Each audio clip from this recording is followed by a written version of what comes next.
can you call when it's the cops who want you dead? What can you do with you being hunted by the feds? Where can you go when there's a reward on your head? What could you say when there's nothing left to be said? It's kill or be killed. You guilty, proven innocent, rights being violated. 3 strikes and you out, your whole race being annihilated. It's war, but it's real to keep your artillery filled. Your fate has already been sealed. Do or die, kill or be killed. Cause you guilty to proven innocent, rights being violated. 3 strikes and you out, your whole race being annihilated by life and death decisions made in chambers of the judge. Better hold court in the streets, all the bangers and the thugs. This is a true story, though I had to change the names of the guilty and the innocent, cause the details too gory. Never see a news story, no reporter covered this topic. And if they tried to end it, they probably decided to stop it and let the boss handle it. They proceeded to sweep it beneath the rug like a Rampart division in Los Angeles. But everything done in the dark comes the day. Even stories about gangsters, cops, and gunplay. One day in the capital of California at 4 in the morning, the cops knocked on the door with a warrant led by Lieutenant Cooper, who we called the brutalizer. His dad was captain, so he had more juice than his supervisor. Then it happened. They kicked down the door and yelled, "Lil man, you under arrest for possession of sale." Now the little nigga man was locally known for selling coca leaves, dry crushing, throwing folks and keys from overseas. And even though police knew he was a man regardless, but he was constantly the target of allegations and charges. It started with Lieutenant Cooper, who was a sergeant at the time, pulled Lil man over, searched his car and found a 9. Any felony conviction would give him his 3rd strike. For a weapon, he was served 25 life. It shocked Lil man when Cooper started to talk. He said, "If you willing to pay, I'm willing to let you walk." Playing stupid, Lil man asked Cooper, "What do you mean?" And he said, "I know your team been hustling and getting cream. Cause I haven't intervened, doesn't mean I haven't seen what you do from A to Z and everything in between. But if you willing to pay a fee, I give a fuck about the 9. You can tuck it under the seat, it's out of sight, out of mind. But if you wanna do the time, just let me know, it's fine. Keep in mind, this is technically the scene of the crime." Now Lil man was inclined to agree paying the fee was better than going to court and being in prison forever. So he said, "It works for me if it works for you." Cooper replied, "Question is, what is it worth to you? I observed your crew was true, one of your workers is a rat. That's how we caught your girl Bonnie with them birds in the lap. You lucky she didn't crack. The detectives kept trying till she asked for a lawyer, selected to remain silent." Lil man said, "I need you to tell me who the snitch is so I can have full confidence in your intention."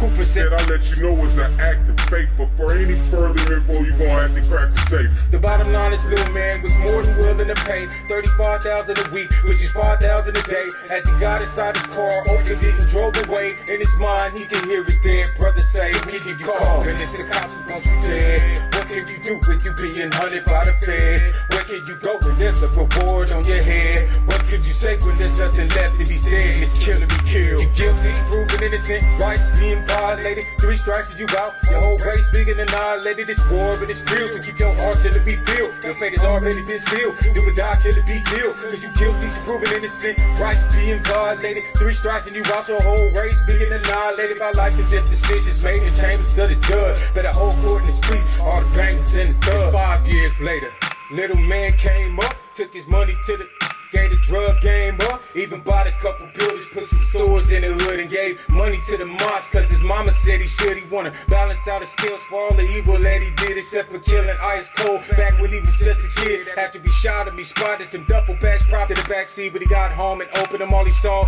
was crack speed, hash weed, $250,000 worth of dope and cash stacks. And the word, it was hope. Flashback to when he was 16, having wicked and sick dreams and witnessing crip schemes on missions to get cream, seeing apartment managers evicting indigent fiends. With kids that never know what legitimate innocence means. Screams elicited by 16s, living it live and explicit, and it's crisp as an image on split screens. Vivid memories living. He could close his eyes and visualize a minute when he realized that his brother was dead. He couldn't get it out his head, just couldn't understand. And in homage to the killer, took the name Lil Man. He met a girl named Bonnie down the ride for the nigga, but they caught her transporting. Now she out child chiller. Lil Man put his Skrilla in the movie, and it Blue started producing and putting Lou in the music business too. Lieutenant Cooper wasn't pleased when Lil Man stopped slanging, but it was all to the good till he stopped making payments. Then he started making statements like, if it wasn't for me, you'd be just another nigga in the penitentiary. Started catching him in traffic, pulling him over to harass him, searching him and acting like he really wanted to blast him, but he really wanted action. It was killing him to see Lil Man be successful. He didn't want him to succeed, didn't want him to be legit.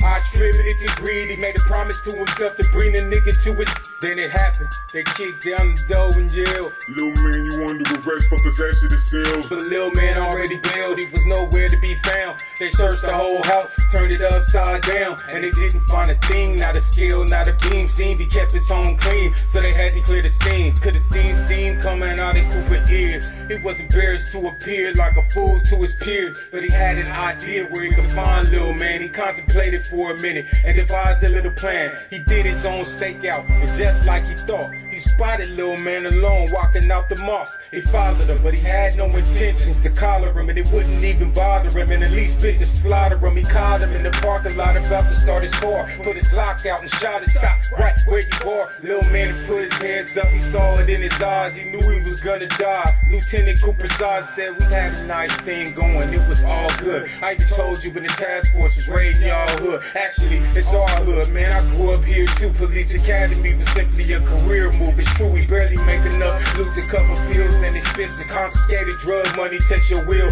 and attempting just to take a couple stacks, double it up, put it back before they know they'll just snap and break around like, hey man, up your hands up, no questions, this is not a test. Then he pop, Lil man put a bullet in his chest, opened up the car door and put a kilo at his feet, and then he put a throwaway Desert Eagle on the seat, notified his dispatch, the officer was in distress, and then he looked down at Lil man trying to catch his breath, and his step overcame him, felt the soul drift away, and in his mind he could hear his dead brother say, who can you call? And it's the cops who want you dead. What can you do with you being hunted by the feds? Where can you go when there's a reward on your head? What can you say when there's nothing left to be said? It's kill or be killed.